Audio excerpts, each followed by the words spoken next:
SOAP framework. Step 2, O for options to supersize and grow your business. Sharon Horne-Ellstrom here. Let's talk about this for a couple of minutes today.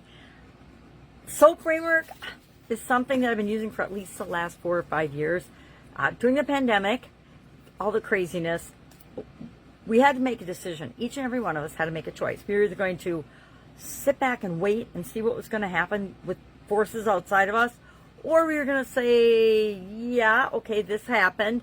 What am I going to do about it? And we would get proactive and decide what actions and things we needed to take in order to survive the whole pandemic thing. Not only just physically survive, but our businesses, our livelihood, etc. Because many of our businesses were shut down immediately with the pandemic handling. So one of the things that came out of that was I decided I needed to find a way to keep moving forward.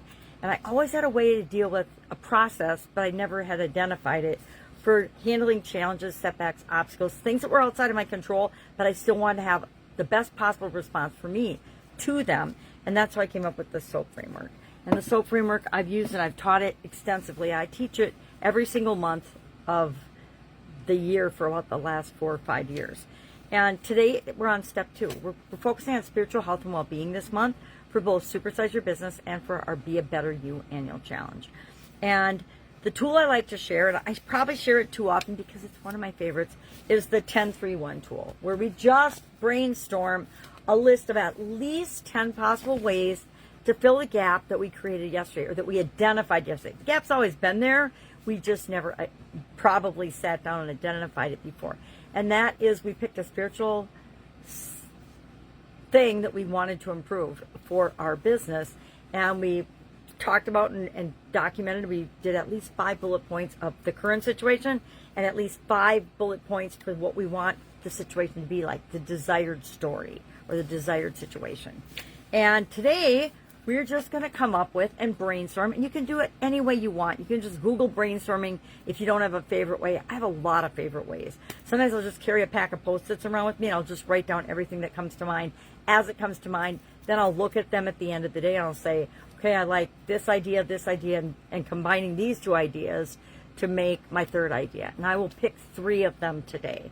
That's why it's the 10-3-1 tool. And then tomorrow, we're going to analyze those options and those alternatives, and we're going to take action on one of them by picking and selecting one. But today, all we're going to do is think about how can we possibly fill that gap. There's a lot of ways. There's actually infinite possibilities.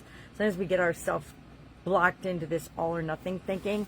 That's why I always go, whenever I brainstorm anything, and I do it a lot, like every day, I got something I'm working on, I always come up with at least 10 possible alternatives. And usually, there's something magic actually that happens after about 20. All of a sudden, the floodgates open and you get a gazillion ideas. I don't know if you've ever made it to 20 possibilities, but that seems to be how it works for me and the groups that I've worked with before on this. All right.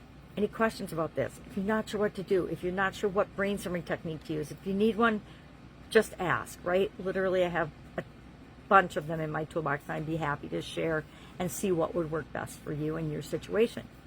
Otherwise, go out, make it an amazing day, and I will, of course, be with you tomorrow.